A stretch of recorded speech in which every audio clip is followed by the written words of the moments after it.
Halo Sobat Biologi, kembali lagi kita bertemu pada materi pembahasan mengenai komponen sistem kekebalan tubuh manusia.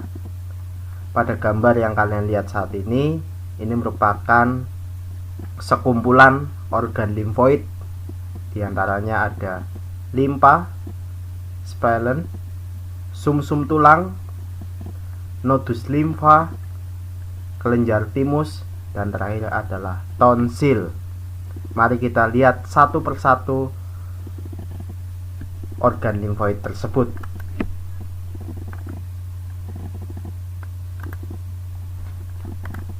Limpa ini merupakan organ limfoid terbesar dan berfungsi untuk memproduksi leukosit atau yang lebih dikenal sel darah putih. Mampu memfagosit eritrosit dan trombosit yang usang, serta sebagai tempat persediaan limfosit dan sel plasma.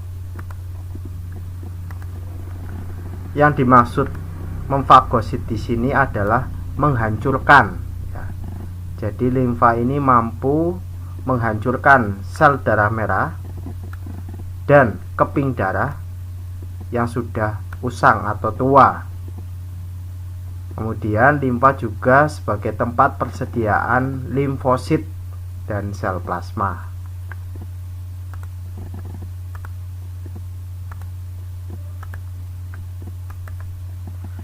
Ini gambar dari organ limpa. Organ limpa ini letaknya berada di belakang lambung, ya. Letaknya ada di belakang lambung.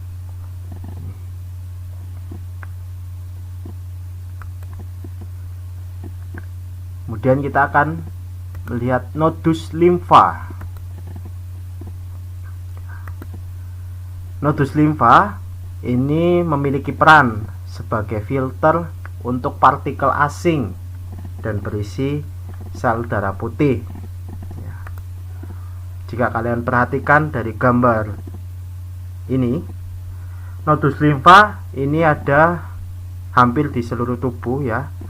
Lebih tepatnya berada di seluruh saluran pembuluh limfa, ya.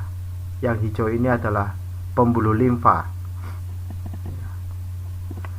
Nodus limfa ini sebagai filter karena cairan limfa yang dibawa oleh pembuluh, ini saya tandai, cairan limfa yang dibawa oleh pembuluh limfa itu nanti akan masuk ke dalam nodus limfa, ya, melalui saluran aferen, ya. Ini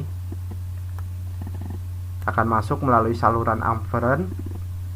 Kemudian di dalam nodus limfa ini akan disaring cairan limfa yang masuk, ya. Cairan limfa yang masuk akan disaring. Di sini ada ruangan, namanya adalah sinus, ya. Di dalam sinus ini banyak ditemukan makrofag dan limfosit. Ya, makrofag itu dia berperan sebagai fagositosis, yaitu memakan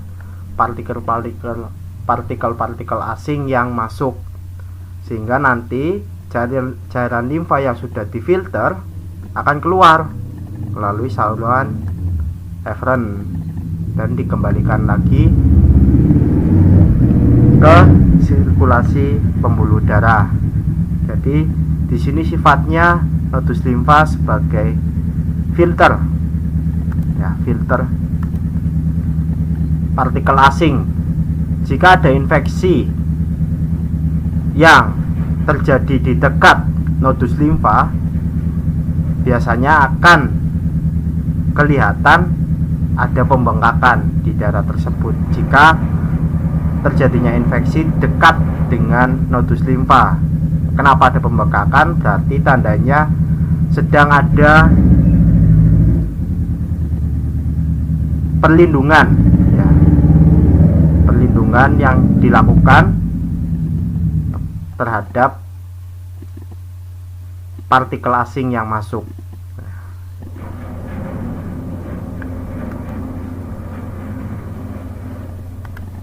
Kemudian kita akan melihat sumsum tulang.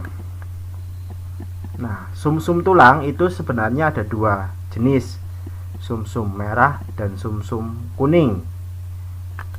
Nah, sumsum tulang pada organ limfoid ini lebih tepatnya adalah sumsum merah ya. Sumsum merah ini nanti akan menghasilkan sel-sel darah, terutama sel darah putih yang dibentuk atau berasal dari sel darah induk. Nah, ini ada sel darah induk, kemudian akan berdiferensiasi menjadi berbagai macam jenis sel darah yang berperan dalam sistem kekebalan tubuh manusia. Itu adalah sel darah putih. Sel darah putih itu ada 5 jenis, yaitu neutrofil, eosinofil, basofil, monosit, dan limfosit. Ya, ini kelima ya, ini adalah jenis sel darah putih ya. Dari 5 jenis sel darah putih ini, yang termasuk sel fagosit itu adalah neutrofil dan monosit, karena mereka memiliki kemampuan untuk memakan partikel asing. Sedangkan limfosit ini nanti akan berdiferensiasi kembali menjadi 2 jenis, yaitu nanti di sini ada limfosit B dan limfosit T.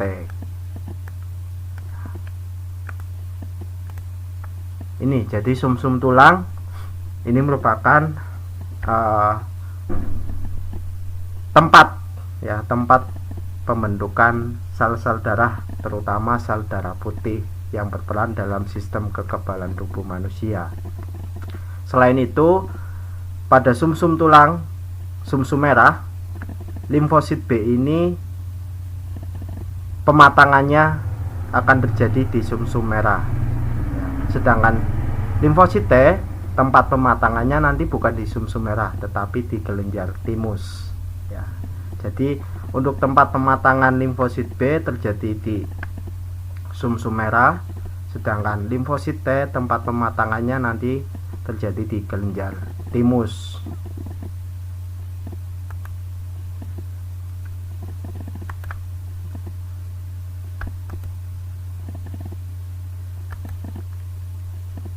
Nah, ini kelenjar timus ini berfungsi sebagai tempat pematangan limfosit menjadi limfosit T ya. Nanti limfosit T itu ada berbagai jenis, ada limfosit T sitotoksik, ada limfosit T helper, limfosit T supresor, limfosit T memori. Nah, itu pematangannya semuanya nanti terjadi di kelenjar timus. Sedangkan untuk pematangan limfosit B itu di sumsum merah yang nanti akan matang menjadi sel B memori, sel B plasma, dan akan terbentuk juga protein khusus yang nanti namanya adalah imunoglobulin atau yang biasa kita kenal sebagai antibodi ya. Ya, ini kelenjar timus yang letaknya berada di bawah trakea ya. Jika diperbesar, timus ini terdapat 2 lobus ya, 2 ruang, lobus kiri dan lobus kanan. Di dalam sinilah nanti limfosit T akan dimatangkan. Selain itu kelenjar timus juga menghasilkan atau mensekresikan hormon, namanya hormon timosin. Hormon timosin ini nanti perannya untuk menunjang kinerja dari limfosit T. Jadi saya ulangi lagi, pada kelenjar timus ini sebagai tempat pematangan limfosit menjadi limfosit sel T. Limfosit sel T nanti bisa menjadi limfosit T sitotoksik, limfosit T helper, limfosit T supresor, dan limfosit T memori. Untuk menunjang kinerja limfosit sel T, itu nanti kelenjar timus juga akan mensekresikan hormon atau mengeluarkan hormon namanya hormon timosin. Ya, itu terkait kelenjar timus. Dan terakhir, yang tidak asing bagi kita adalah tonsil atau lebih dikenal dengan sebutan amandel. Ya. Tonsil ini menghasilkan limfosit dan berfungsi untuk melawan infeksi khususnya pada daerah faring dan saluran pernafasan bagian atas. Ya. Yang ditunjukkan tonsil ini, yang saya tandai ini adalah tonsil atau amandel. Jika terjadi infeksi pada amandel dan dirasa infeksinya terlalu parah, amandel ini biasanya akan diangkat. Nah, ketika amandel atau tonsil ini diangkat, berarti bisa dibilang salah satu pertahanan di dalam tubuh kita berkurang. Ya, berkurang, tetapi bukan berarti tubuh kita tidak bisa melawan berbagai infeksi yang disebabkan oleh virus, bakteri maupun patogen, tetapi tetap bisa, hanya berkurang kemampuan bertahannya. Karena jika ini terjadi infeksi, biasanya amandel atau tonsil ini akan diangkat. Ya, itu terkait penjelasan komponen organ limfoid pada tubuh kita.